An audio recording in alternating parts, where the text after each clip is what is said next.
a conversation among and between friends, from the Greens from Israel, the Greens from Palestine, with a collected Green family from all around the world: US, Canada, Australia, New Zealand, Egypt, Belgium. I won't keep going on and on. So let me just open by saying my name is Elizabeth May. I am the former leader of the Green Party of Canada and the parliamentary leader, so I'm still a member of the parliament here. And I'm very honored to also play a role in Global Greens as the convener of the Global Greens Parliamentarians. And so we have elected Greens from all around the world, over 400. And it was really wonderful at COP26 to realize that 9 of the ministers of climate who were in the negotiations were Greens. If we held the conference today, there would be 10 because Germany finished forming its government. I think that the future of the world depends on the growth of Global Greens and electing Greens everywhere. That's enough about that. I have, through fluke, met both Tamimi before in Ramallah, and I met Stav before in Madrid. So we have lots to discuss, and I will introduce each of them in one introductory group, and then I'm going to throw the first question to Tamimi, then a question to Stav, and we'll go back and forth like that until we open it up for some questions and answers, recognizing for all of us around the world the sacrifice that Stav and Tamimi have made to be with us, because it's midnight their time. We miscalculated. We lied to them unintentionally. It's not the first time that Mideast politics have been contaminated by lies. We told them it was 10 p.m. for them to appear. It's midnight. I'm so sorry. It's just the sort of thing we shouldn't have messed up on. But thank you both for being here. Shukran, shalom. I'm so grateful to you both. So let me just introduce you both. I'll start with Stav, and then I'll go to Tamimi in the introductions, because I met Stav at COP20. No, gosh, which COP it was? It was Madrid. So COP25. And before COVID. Yes, before COVID. Oh, and I met Tamimi before COVID, which is lucky because we met in a very crowded room. Stav Shaffir is a rock star politician in Israel. She was and remains still to this day the youngest ever. Am I right? You're the youngest ever elected to Knesset. At that time, she was in the Labour Party, and she was elected to the Knesset when she was 27 years old. She's been a spirited leader on the subject of social justice, equity within Israel on many issues. She wrote a terrific piece that we're going to touch on later. I mean, I thought it was terrific, in Haaretz during the spring 2020 increased violence and militarism from the Netanyahu government. She wrote a great piece about how the real, it isn't between Israelis and Arabs, it's between moderates and extremists, and moderates have to unite. But we'll touch on that later. Stav became leader of the Green Party of Israel, taking over from my friend Yael in 2019, I believe it was, that Stav became leader. And in the strangeness of the way political alliances form in Israel, she currently doesn't have a seat, but I'm sure she will again. And I'm thrilled that she's here to join with us, because this is an historic conversation and we need to take it forward. Tamimi, I met in Ramallah, as I mentioned. We have something in the Canadian Parliament called the Canada-Palestinian Parliamentary Friendship Group, and 18 parliamentarians from every party elected to our parliament made a quite historic trip through the occupied territories and visited in Ramallah, where we had the honor of a lecture from Dr. Tamimi, who is an expert in water policy and the politics of water. He's worked internationally on issues of water, and his book is Water Privatization and the Regional Political Agenda. He's co-author of a report, Mediterranean Challenges to 2030. So his work is ultimately nonpartisan and not even really bound by national geography or borders, but about how we work together with the green lens of Green Party principles and values to work on common and shared concerns, such as how we survive together. I'm very honored that he's also a Green. So with that, Tamimi, I want to throw it to you to open it is a conversation. And I want to ask you how your experience in looking at water conservation in an area as politically fractious as the Middle East, how water conservation informs your politics and how it has affected change on the ground. So I hope you can open up your voice to us. We see you on video. So, and I'm going to refer to my friends by their first names. And in this context, Tamimi says I can just call him Tamimi, but correct me if I'm wrong, either of you.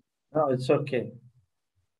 Okay, thank you, Elizabeth. And it's my pleasure also to be here with you. I don't know it is good afternoon or good evening or good morning. The time is really confusing here. However, also I do welcome Stav and all the people who are participating in this session. Just as opening remarks, I would like to say that is water issue is, as we know, water is oxygen and hydrogen. It's a combination. It's a chemical combination. However, in the Middle East, they added P and became political issue. PH2O. That's complicated the issue and really doesn't help to solve the water scarcity at the region level and at the country level. Oslo, unfortunately, Oslo agreement didn't help because they delayed water problem to the final status negotiations, and nobody knows when that negotiation will start. That's really bring me to give some highlights on the tensions on water. The tensions on water, we have water scarcity, both in Palestine, Jordan, and Israel. We have climate change. We have population growth. We have high speed of urbanization, especially in Palestine and Jordan. And all that things, the only thing needed is water.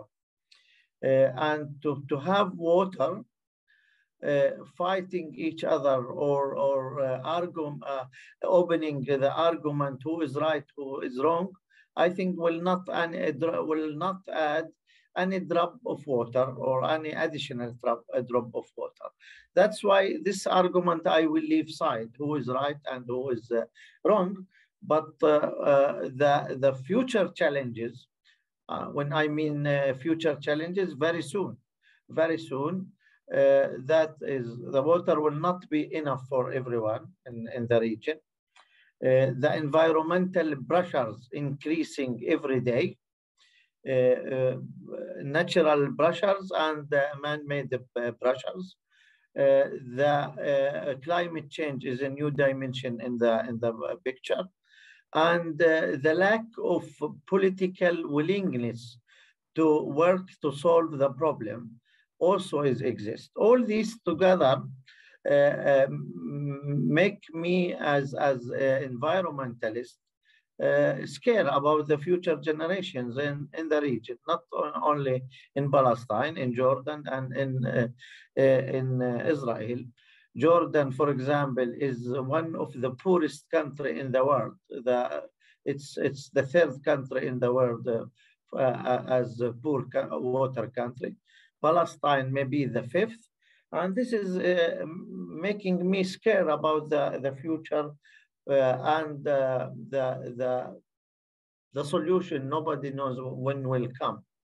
The additional thing I want to mention here, as environmentalists, the huge or the rapid increasing of desertification because the lack of water, and also because the climate change, and because the man-made mispractices or mismanagement of the land at Palestinian level, at Jordanian level, and I don't know a lot about what is going inside Israel, because unfortunately it's easy to go to United States, but not easy to go to Tel Aviv because the restrictions and the permitting issues and all these kind of things.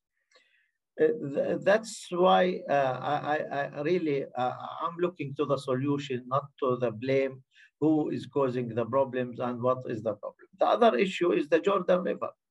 As environmentalists, Jordan River is no more river, because the Israelis, they diverted 80% of the river to inside Israel into so-called national water carrier.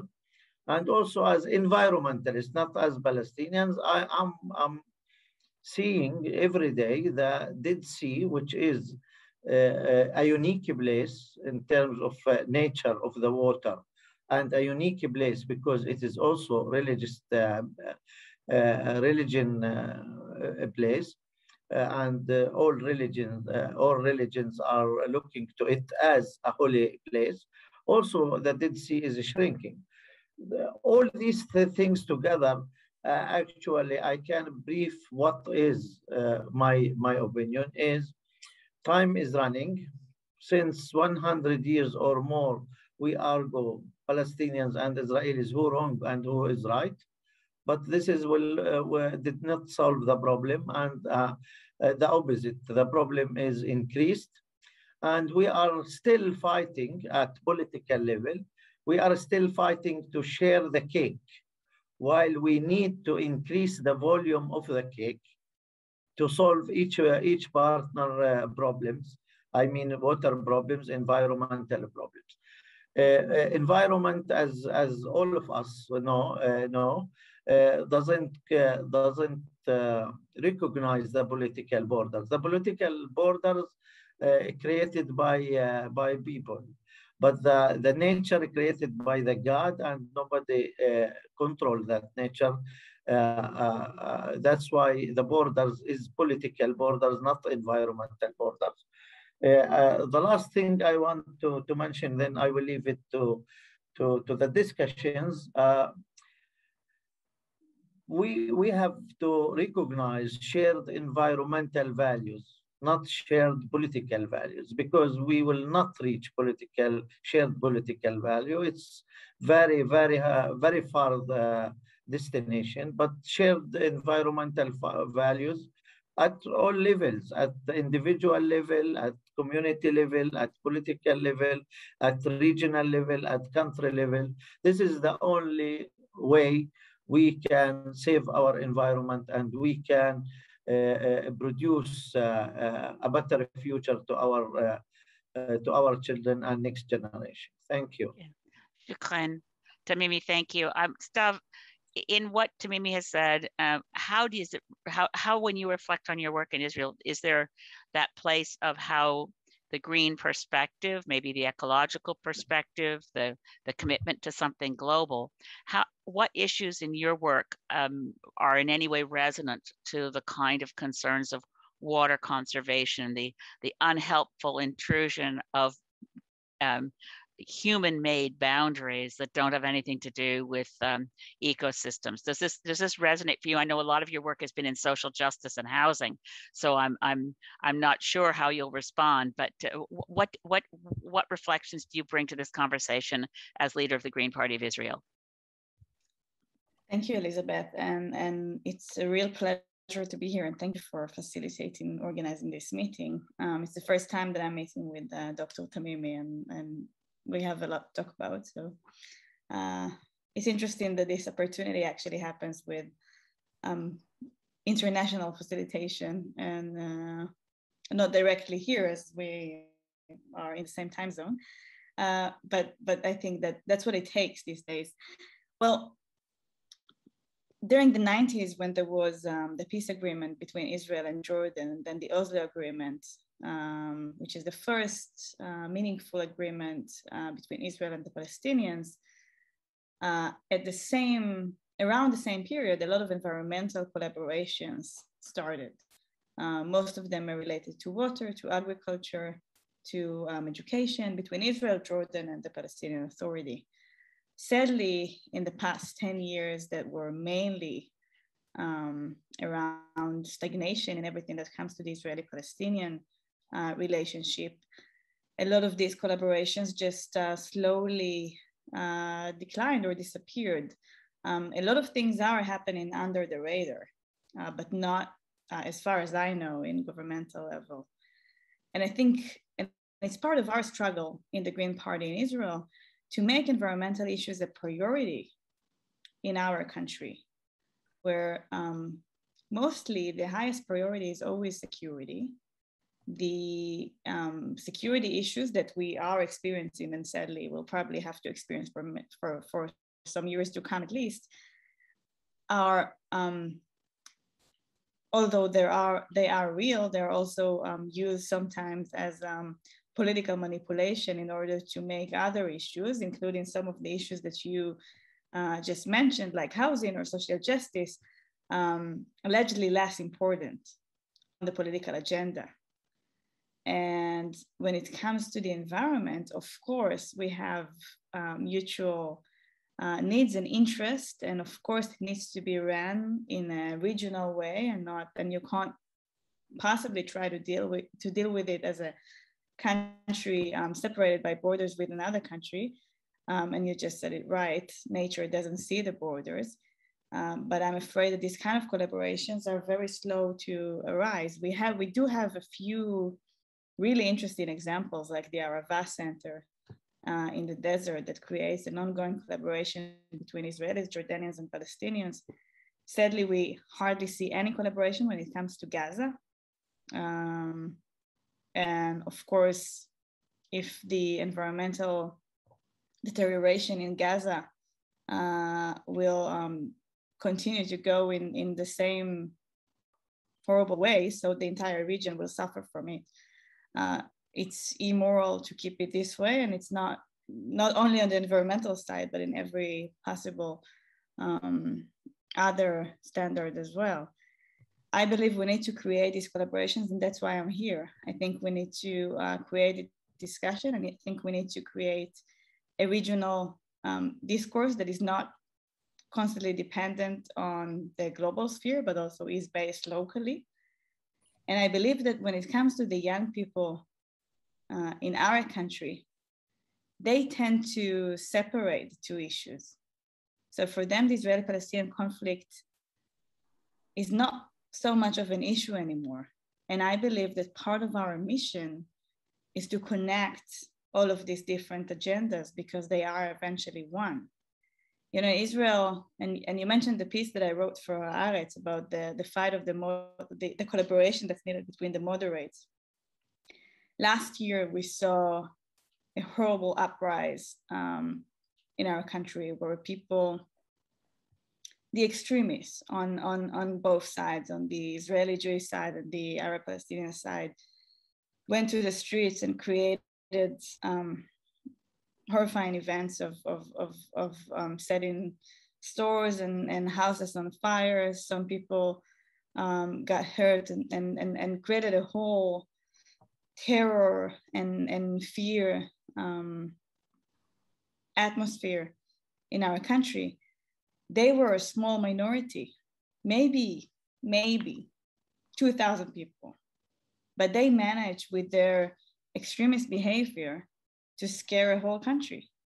And they managed to make a lot of people who don't share their causes and actually who are pro-peace be afraid and get into their houses and believe and get into despair and believe that no positive future can happen between the two people. So those extremists are actually running our life and continuing that ongoing reality of conflict. And I believe the majority doesn't want that, and the majority wants to fight it, but they don't believe that it's possible. And our mission is to convince people that it's not only that it's possible, it's a must, that all of these struggles, the environmental fight that we're going for and the conflict, they're all interconnected. And the way to deal with them is together. If we will create more and more environmental collaborations between us and the Palestinians, people will get to know each other. Business people will get to know each other and see that actually there is profit in environment. Young people who are now going to the streets every Friday to fight for climate responsibility, they will see that they have partners on the other side. and that they have a mutual cause. Today, they don't see it. Our media and the media on the Palestinian side definitely don't show them that the other side even exists, but they can meet each other. They don't even need the media. They have, the internet. They can connect to each other and see that they share a mutual interest. I think that the more collaborations that we create, even if our government, and we have a new government here in Israel, but it's a very fragile one, and it's a collaboration of right-wing and left-wing people, and they're very afraid to make any big changes at the moment.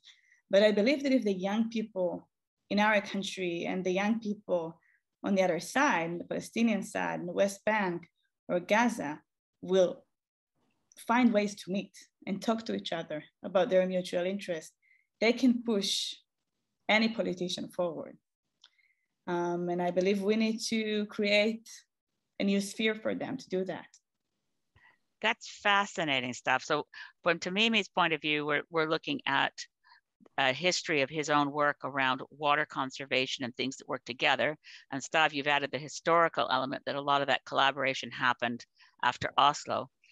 I don't know if it's too simplistic for someone coming from Canada to say that the greatest tragedy in my lifetime for your region was the assassination of Yitzhak Rabin, and the sense that that killed the peace movement in Israel.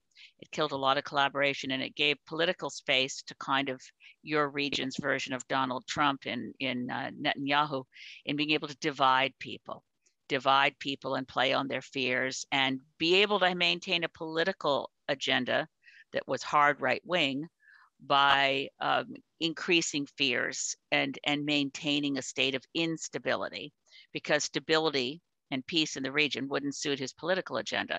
But I want to turn to Tamimi and pick up on your last point, Stav, and ask, from the point of view of the Green Party in Palestine, is there an opportunity to say that forgetting the politics, if we can forget the P in H2O, I thought that was brilliant, Tamimi, thank you. If we can get the P out of CO2, can we talk about climate together? I hadn't imagined stuff till you said it, that there are Fridays for the Future young people, I gathered, doing what Greta Thunberg started in Stockholm and continuing it in Tel Aviv, that we are saying young people need their future protected for climate. Is there much awareness among Palestinian youth, Tamimi, of Fridays for the Future? Is there a potential meeting point there particularly for our young people? Yes, there is a mutual interest with, and the young people, they willing to do some things at the ceiling of environmental values, not for anything else. But the problem is you cannot work freely while the external conditions are really doesn't help. You cannot go and meet Israelis while the Israeli soldiers attacking your neighbor or attacking the street. Even if you disagree this or that issue, but you cannot isolate yourself from what's going on inside your society. In my opinion, we have to teach our young generation, before teaching them environment, for Israelis to give up occupier mentality and superior mentality, and for Palestinians also to give up victim psychology. This is a precondition to go and to talk about environmental issues, because there is, I cannot talk with somebody, young people in Kalkilia or Tulkarim, where is the so-called separation wall. But because this separation wall is not only a concrete structure, it's a psychological barrier. That's why we wish that joint meeting, joint activities to do, but there is external factors making our mission not impossible. It's difficult, but not impossible. That's why the general conditions inside Israel and inside Palestine actually doesn't create a clean environment to make cooperation easy, while myself, I have nothing against cooperation, especially in environmental issues. But as I said earlier, the general conditions, the political environment doesn't help a lot. And in my opinion, maybe both sides are blamed, but the major blame goes to Israel. I jump in there and say, Stav, I wonder if you would reflect on, I mean, we've so far in this conversation done what most people who aren't Greens do, is focus. They say, oh, Greens, you're all about the environment. But of course, our global green values include, of course, grassroots democracy, a commitment to peace and nonviolence, a commitment to social justice. And I wonder, Stav, if you would reflect and share with others, because I found it fascinating when you explained to me the objections that you're able to share with Israelis to the massive project of illegal settlements, and the ways in which the economics of illegal settlements, which I think Greens around the world are appalled by, seizing Palestinian lands and building the massive infrastructure of the settlements, but that actually has, and I don't think Greens around the world know the ways in which that has a negative impact on Israeli society from the point of view of social justice and housing. And I wonder if you could share that aspect of our green values with our participants.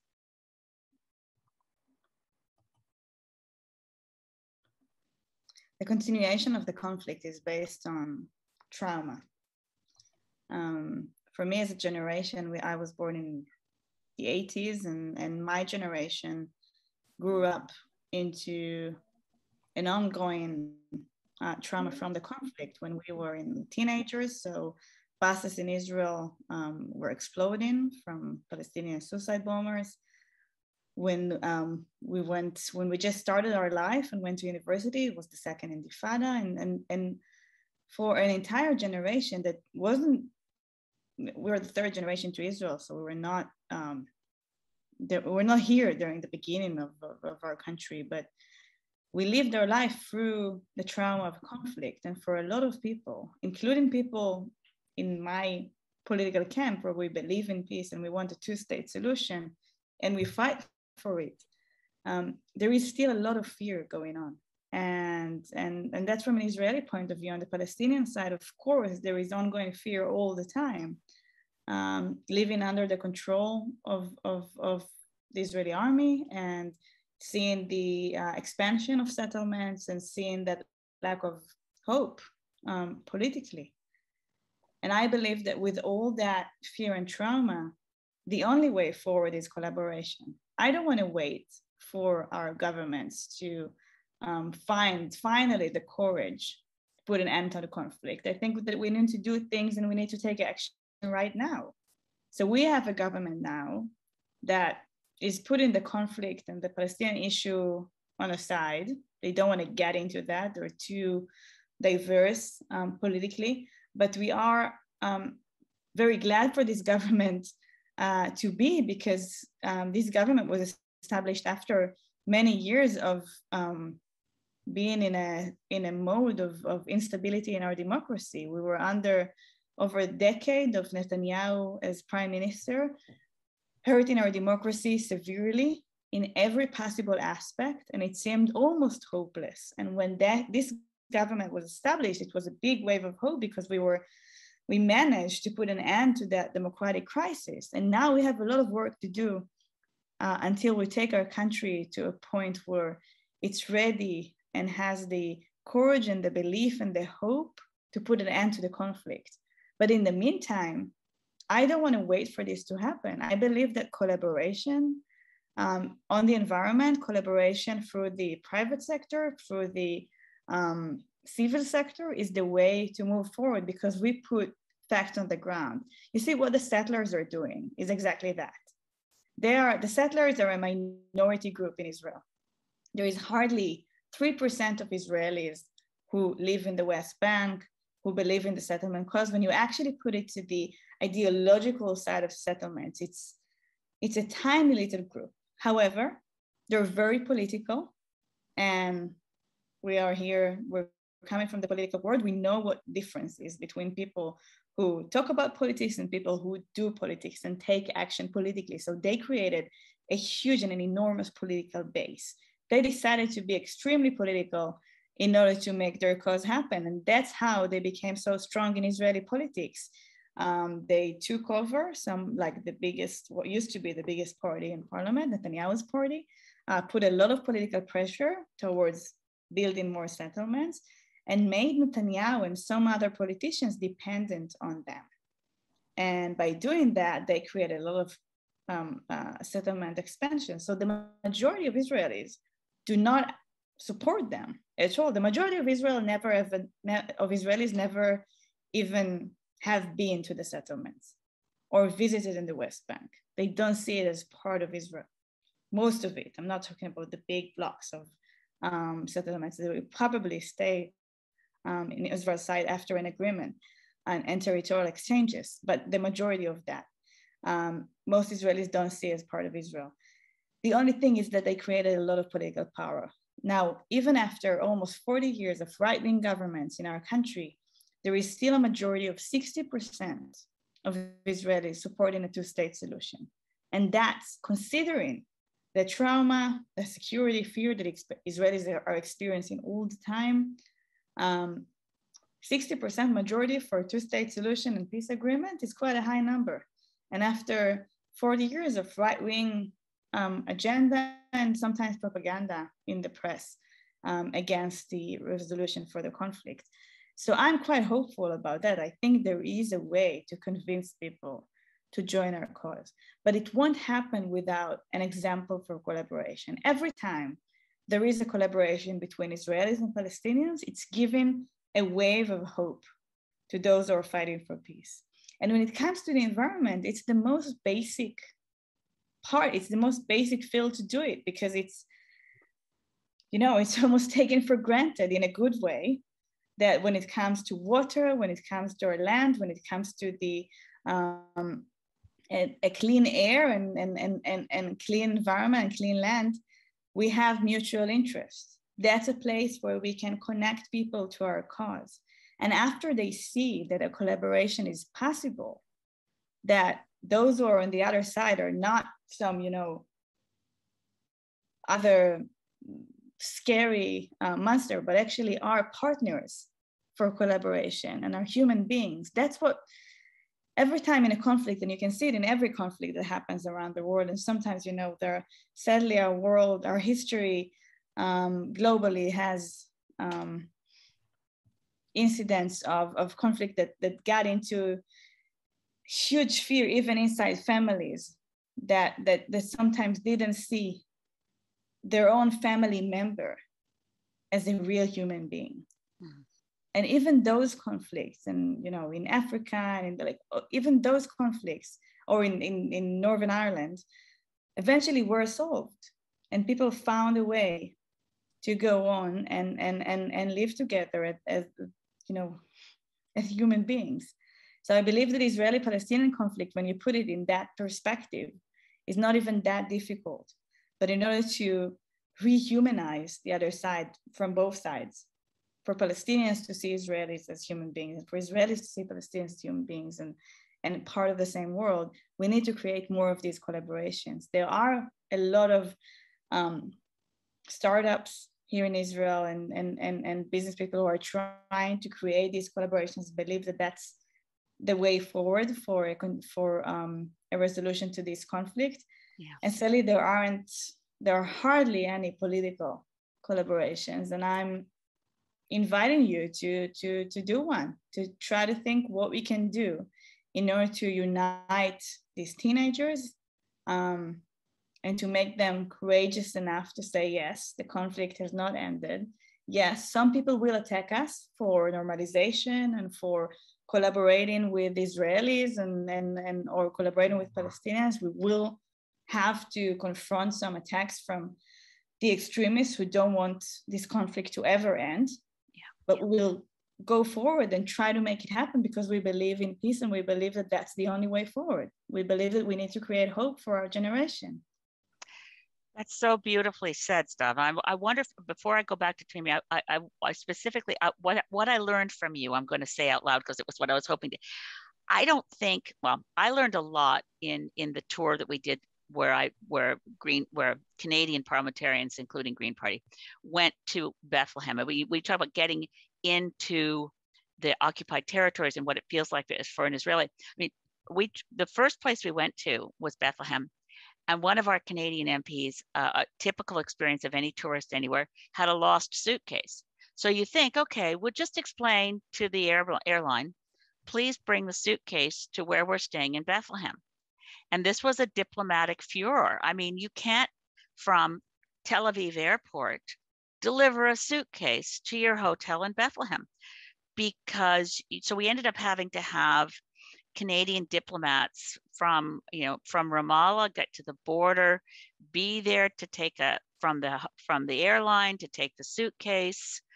By the way, any Canadians who are online, this was Alexandre Boulerice's wife's suitcase was missing. He's an NDP member from Quebec. I mean, it never occurred to me the barriers to visiting. And then the group of us wanted to go to the tomb of Abraham in Abraham's tomb in Hebron.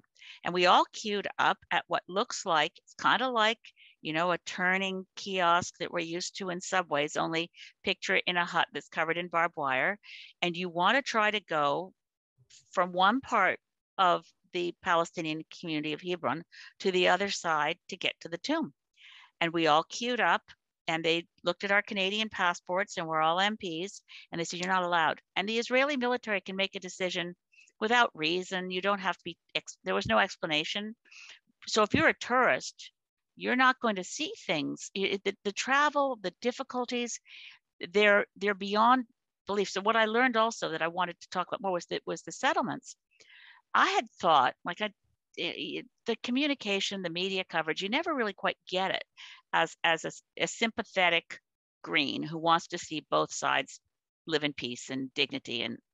But I thought the settlements were these extremist group stuff. I pictured individual people with their own tools, building houses for themselves on land they didn't own. I didn't know till I got there that this was a massive project of the Israeli government with millions of dollars being spent to build entire infrastructure, to build segregated highways that could only be used by Israelis so that they could get fast across borders and fast to settlements. And the settlements were essentially hilltop gated communities of extremely nice looking places with greenery and whatnot and irrigation, looking out at Palestinian camps that had been there for the last 70 years where the rainfall was captured. You could tell which was an Israeli building and which was a Palestinian building by if they had water collectors on the roof. You knew, okay, that's a Palestinian building because they're not getting access to the water that the gated communities get that are called the settlement project. So the piece I learned from you, Stav, which I was hoping you could share if I've got it right, was how much money was taken from the coffers of the public resources of the people of Israel for paying people to go live illegally in the settlements, for educational advantages. The average Israeli's ability to get affordable housing was undermined by this expansionist project called the settlements. And that was what I was just wondering if you could comment on that, and I'll go back to Tamimi. Yes. Well, just a second. I wanted Stav to comment first, and then I'll go back to you. Sorry. Yes. That's okay. Yeah. Yes, go ahead, Stav, yeah, about what it cost the average Israeli to have the settlement projects happening. Well, it's very hard to give a number. I spent a few years in Parliament as the chair of the Transparency Committee and in the Finance Committee, and I discovered millions and millions of shekels that went from our tax money and into settlement building, all of them under coalition agreements between the government. And as I said, the settlement is mainly a political agenda of a minority that just created a lot of power to itself inside politics. And the tragedy is the tragedy of the moderates, is that the majority of the country wants to put an end to the conflict. The majority of the country wants to see peace. That's what people are hoping for, and that's part of the legacy and the ethos of Israel. but a minority group that created a lot of political power to itself is dominating this sphere, creating more and more settlement expansion, getting into higher and higher positions inside our political spectrum. And why are the moderates losing? Because they're less political. There is something, the way I came into politics, I was a student about 10 and a half years ago. I was a student, and we started a protest in the streets of Tel Aviv against rising housing prices. We were just a bunch of students being unable, although we worked in a few jobs, but we were unable to pay our rent because prices were rising uncontrollably. And we went to the street to protest. The protest became enormous, something that was not part of our plan originally. And when we saw the amount of people who joined, we said, well, this is not just about housing. This is about the state of our country, of our social services, of socioeconomic gaps that are growing, of those basic rights that we have as citizens to live in decent lives. And a lot of people got connected to our protest. And eventually when the government didn't, and that was still Netanyahu's government. And when I saw that the government didn't do anything to comply with what we demanded, we had 1 million people on the street in a country of 9 million people. That's quite a high percentage of people participating in a protest. So eventually I decided to run for politics. And when I got into politics, it was the first time that I realized what the equation of power looked like and who really controlled the political sphere and the amount of corruption that is covered in our politics. And I'm afraid that for young Palestinians, they have the same feeling about their political sphere. They also experience corruption, and they feel that they're not represented, and they feel that nobody is really fighting for them. So it's very hard to compare because we are in a completely different situation. Yeah. But for young people in Israel, that's, for the majority, that's the feeling, that they're not represented, that their political sphere is not truly fighting for them. And I think and that's the tragedy of the moderates. It's because most of the people don't bother with getting into, they don't believe that politics is really serving them, so they don't go there. Mm-hmm. And those who do go there and do try to create power for themselves, sometimes are from the wrong side, or are creating power for a tiny little fraction of the country that wants something that the majority doesn't, but they are eventually, and that's the settlement example, they're eventually controlling our politics. So what's the way forward? It's to become more political. It's to get all of these young people who believe in change and make them want to take power and change reality, and understand that taking power is by, yes, demonstrations, but not only. It's demonstrations and actual political power. And maybe for some of our listeners here, it sounds strange because maybe you are more political, and in many countries, politics is much more within the culture. But here in Israel, politics is for a lot of people, is perceived as too distant from them, as too corrupt and as hopeless. And they don't see themselves going there. But I believe that if we want to see a change, we need to create power for the moderate majority, for those who believe in change, for those who don't want to see more conflict going on and don't want to re-experience this ongoing trauma. And that's also my wish for Palestinians. You know, I participate in a lot of Israeli Palestinian conferences from many different angles. And when I was a student, I lived for 3 years in London in a group of Israelis and Palestinians who lived and studied together, trying to understand and learn each other's perspectives and narratives. And many times during these discussions, I felt like I'm rehearing discussions between my parents and my grandparents, instead of seeing a new discussion happening between people our age who believe that, who want to believe that change is possible. I mean, if we will continue to tell the same narratives and continue to say this is not the time to talk about the environment because we have to solve the conflict first, and then we can try to think about collaborations.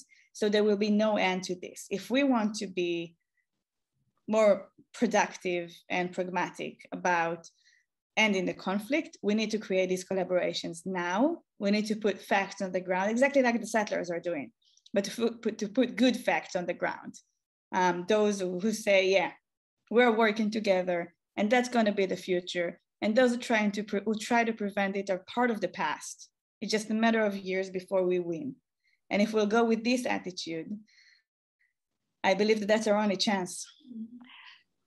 Now, I'm so grateful for that. And I'm going to try, Tamimi, if you can pull things together. We're going to soon turn to people who have questions to our wonderful panelists. But it strikes me that, that there's some themes here around reaching young people, figuring out how, in spite of the obvious barriers, maybe Global Greens can do something to support your efforts. And Tamimi, we've talked earlier about what would you think we could do as Global Greens? Now, if that's not what you wanted to say earlier, go back to what you wanted to say first. But if you could come around to what we could do as a movement to support the Green Party of Israel and the Green Party in Palestine to get a focus on what really matters and move beyond what looks intractable. Yeah, I think the Israeli Greens and the Global Greens, they can do a lot. The Palestinians, they can do very little because of the conditions. The Israeli Greens, they can, for example, go direct to the environmental issues because politics is already described. It takes a long time and sometimes it's hopeless. For example, why the Israeli Greens didn't let me say, issue statements against uprooting trees, olive trees in Palestine, thousands of olive trees uprooted by Israeli army. As environmental issue, why the Israeli people, the Greens, I mean, didn't lobby for redirect the Jordan River to the original path, and to make the Dead Sea better again, because the Dead Sea is shrinking daily, and maybe within 30 years we will not see Dead Sea. And if we bring the Jordan River back to the natural path, the Dead Sea will back alive again. And this is environmental issues, and this will be welcomed by Palestinians, and we will encourage these things. But we need to see there is Greens and Israelis working for environmental issues, which is shared by Palestinians and Israelis, because we are very weak, because we are under occupation. If we issue statements, which we do, will not benefit like what the Israelis do. I think they have a lot to do for environmental issues, and we will support them. And these things will give us a power to say, look, there is some Israelis who are really need to cooperate for environmental issues, not collaborate. Tamimi, because collaboration in our mind is bad impression. Cooperation, not collaboration. I didn't mean to interrupt you, Tamimi, forgive me, but I wanted to know, beyond what you'd like to see Israeli Greens do more, what could we as Global Greens? We're all over the world. Yeah, I'll come. Sorry. I'm coming to that. The Global Greens, they can support any activities inside Israel or inside Palestinians, or bilateral, let me say, joint efforts that can be supported by Greens. And also they can open the international platform for Palestinians Greens and Israelis Greens to express their views and to create international pressures in both sides, on Palestinians and on Israeli governments, to make the environmental far away from politics. Maybe it's difficult, but we have to start. And the global Greens can play a very good way. For example, now the Greens are in Foreign Affairs Ministry in Germany. Why they don't pressure by political means both sides to have joint efforts to protect the environment.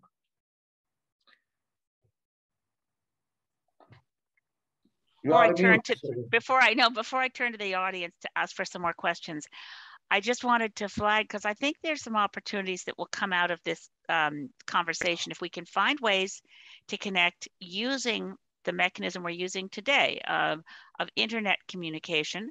Could we think about creating some platforms for discussion between Palestinian youth and Israeli youth? Can we think about more opportunities for us as global Greens to speak to issues that may be difficult for other domestic reasons for the Green Party of Israel to address directly, like the redirection of the Jordan River, like the uprooting if you allow to me, I just want to give one example. Since 15 years, the Palestinian Authority is trying to convince the Israeli army to give permit to have a qualified dumping place in the central of West Bank, a solid waste dumping place. We can both lobbying to have this dumping place, because really it's a huge environmental problem in Palestine. That is, there is no places to dump the solid waste and in qualified places. And now all our streets or our mountains are full with solid waste and with different kinds of waste. That's because the Israeli army, and I'm really differentiate between Israeli people and Israeli army. The Israeli army in West Bank, they didn't give us any permits to do that. All the West Bank, they have 2 qualified dumping places, and in the middle, in the Ramallah, Jerusalem, Beit Lahem, we don't have. And the trucks from Ramallah goes from Ramallah to Jenin area to the north of West Bank, and the ton, the cost of ton is doubling or tripling because of the transportation. That's why we can take, this is an example, one issue, and both sides, the Greens of Israel and the Greens of Palestinians, they can lobbying for this kind of things. And the international Greens, they can support the cause. Stav, jump right in. Well, I think I didn't want to get into your, in the middle of your words, but the Israeli Greens and beyond that also, there is a lot of very strong fight amongst Israeli society when it comes to the Dead Sea, and when it comes to fighting pollution, and also within Israeli society. There are in between different parts of our country this fight for when it comes to garbage. I don't want to get into every bit of the sentence, but I would like to see some responsibility being taken also from the Palestinian Authority. However, before we get into a discussion between us trying to redefine the narrative or to fight over the narrative, I think there is something that we can agree on. I promise that I will support any kind of fight of yours that will be for the environment without seeing borders. But I believe in taking responsibility. And I believe that responsibility should also be taken on the Palestinian side. I can't promise anything from my government. I'm not part of the government at the moment, but I can promise that I will be a partner in order to make these changes, and when we can work together for these causes that we share and for these interests that we share. And also because I believe that the more partnership that we have and the more that we show that to both people that we can work together, the bigger hope that there is to end in this conflict. But the more that we put emphasis on what's going wrong and on that lack of hope examples and on the trauma, I'm sure that the conflict will not end. So my government is far from being perfect. Palestinian Authority, I assume you also think is far from being perfect. And I think the only way is to just create these collaborations on the ground, show that it's possible find the causes that we can agree on and put an emphasis on them instead of, finding on the narrative and saying whose fault is that. There is a lot of fault and a lot of guilt on both sides, but it will not create a better future. What will create a better future is that we find, if we find things that we can agree on and just push forward on them. And I'm sure the Global Greens can be really good ally for that. I by the way, I see we've just had my partner for the leadership in the Green Party, El Paran, just participated in a discussion with the Egyptian Green Party and an original discussion over creating a group with shared interest and trying to work together. Sometimes when we get into these discussions, it's getting into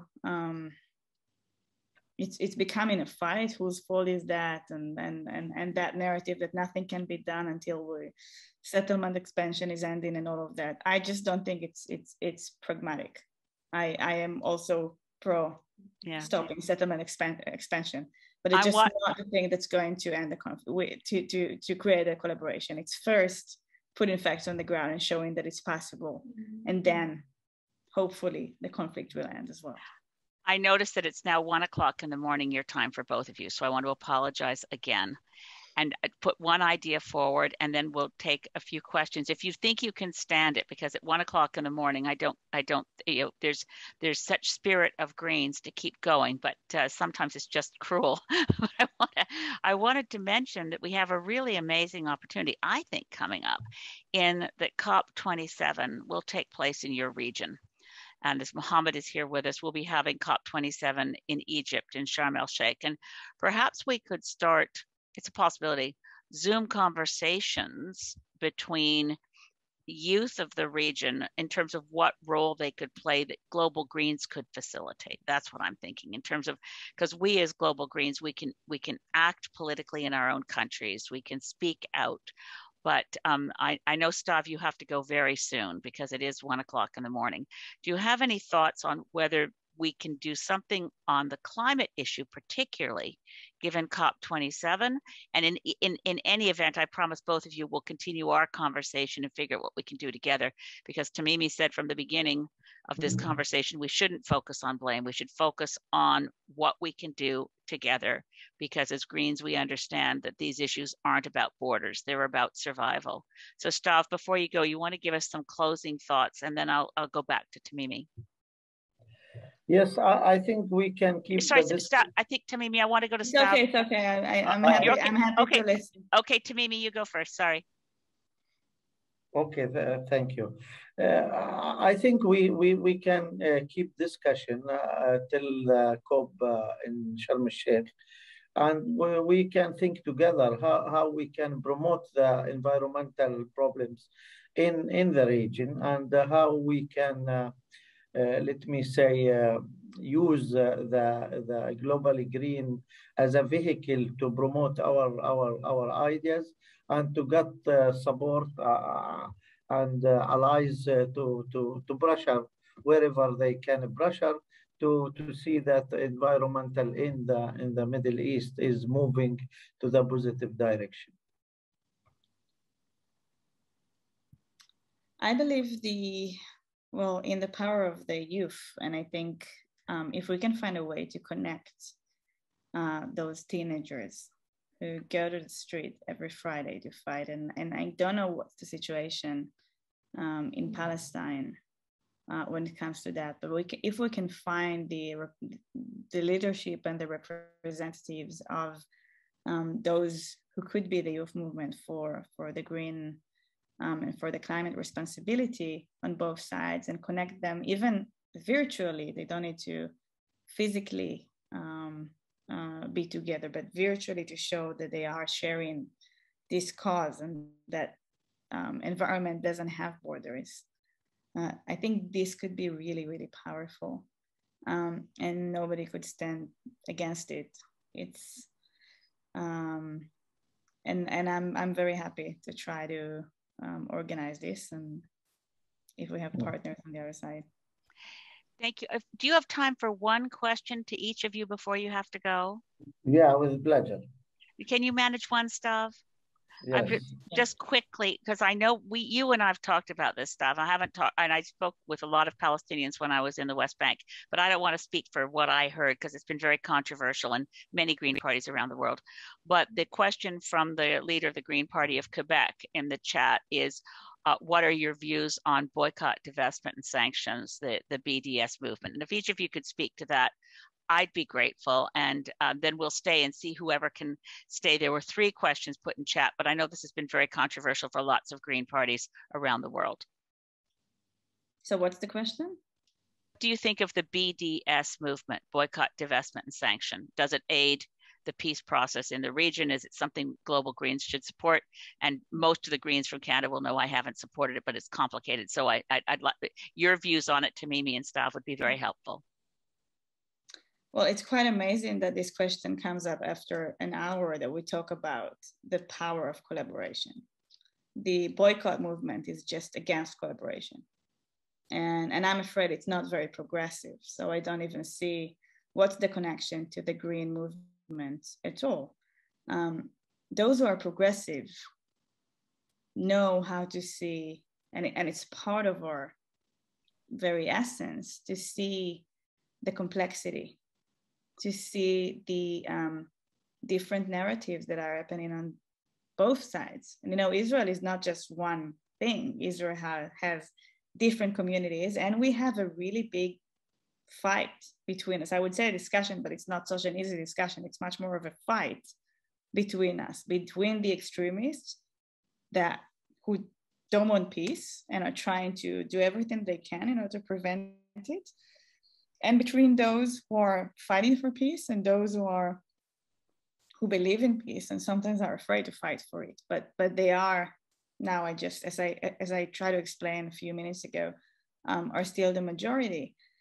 We have a discussion about that. When the international community boycotts us, they actually help the right wing. They help the extremists, because those who are boycotted are people like me who fight for peace. And those who are boycotted are those who try to create collaborations. It's the people in the academy, in the culture, in the political side who are trying to work together and find paths to meeting, to promoting peace. Those who are continuing to become stronger are the extremists on the right, who have a lot of collaborations internationally. And actually the settlement movement in Israel is getting a lot of money from right-wing Americans and Canadians who are supporting their cause. And a lot of their resources coming from the international community. So when we are boycotted by our natural allies in the Green movement, we are becoming weaker, and peace and the chances for peace are deteriorating. So I don't see the logic. I don't see the morality behind it. It's leaving us alone in this fight. So those who are pro-peace cannot possibly think about boycotting other peacemakers.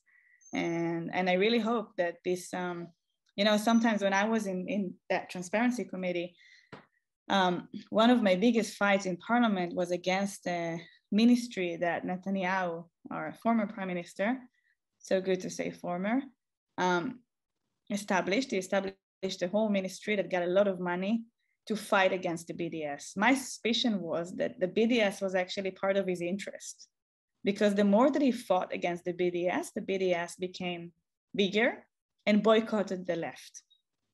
So he got stronger from it, but the left in Israel got weaker. And I think if we want to see a peace, we need more collaboration. We need to work more with each other. The opposite is very wrong, and it's very much against peacemaking. Thank you, Stav. I know it's now after 1 a.m. Tamimi, would you like to comment on the same question, or is there something else you want to raise before you have to leave us? Actually, regarding the BDS, my personal point of view, we need as Palestinians to evaluate what is the advantages and disadvantages. And this is exercise needed, and actually we have to do it to see the way forward. So in closing, and I think we don't have time for more questions because our panelists have been heroic, having shown up 2 hours earlier for what we thought was the schedule and being off so egregiously, but I apologize deeply. I think we owe you both a huge debt of gratitude. This conversation needs to continue. I think Global Greens need to support the Palestinian people, support the Green Party in Palestine. As weak as it is, we have to find ways to support you.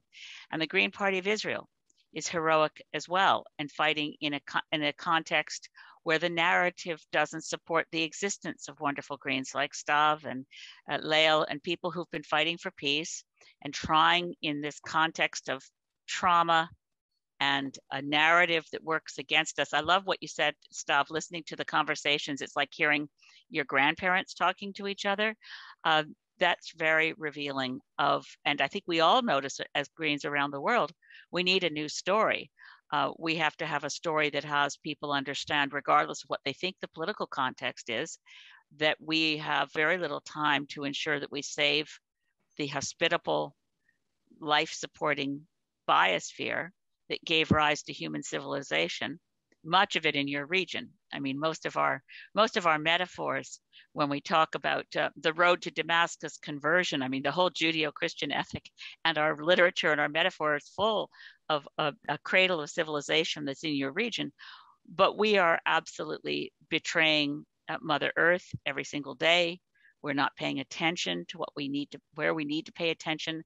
We've been drawn together by pandemic. And yet, despite being drawn together as one human family facing one little microscopic invisible virus, we're more fractured than ever.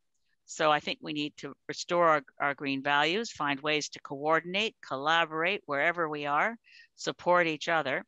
And that's my sort of sermon for the end of this. I'm extremely grateful to Millie and the team at Global Greens who helped put this together, to Kathy Peters for being here with us as an Asia Pacific Green Party counselor who also has been playing a huge role in helping us do this, to the team. The Global Greens team is a very small group. Amy Tyler and the wonderful Bob Hale, who is somewhere, I think, still from Australia, somewhere still on our observer line here. I'm grateful to all of you. Thank you for being here, and deepest thanks to Dr. Abdelrahman Tamimi, my friend all the way in Ramallah. We will get together. We will see each other again. To Stav Shaffir, I can't wait for the day that you're Prime Minister of Israel. That'll be a very good thing for the world. And we have to believe in the impossible, because the things that are possible are just horrific. So long ago, Petra Kelly said that as the leader of the Green Party in Germany, if we don't accomplish the impossible, we'll be condemned to what now looks inevitable. Well, Greens don't accept what it looks possible as the limitations of our vision. We have to believe in much more. Tamimi, did you want to add something before we go? I see you looking like you're poised for a word. No, I just want to thank you for chairing this session, and also I like to thank all friends who supported the organizing of the session, and also I thank Stav for her good conversation.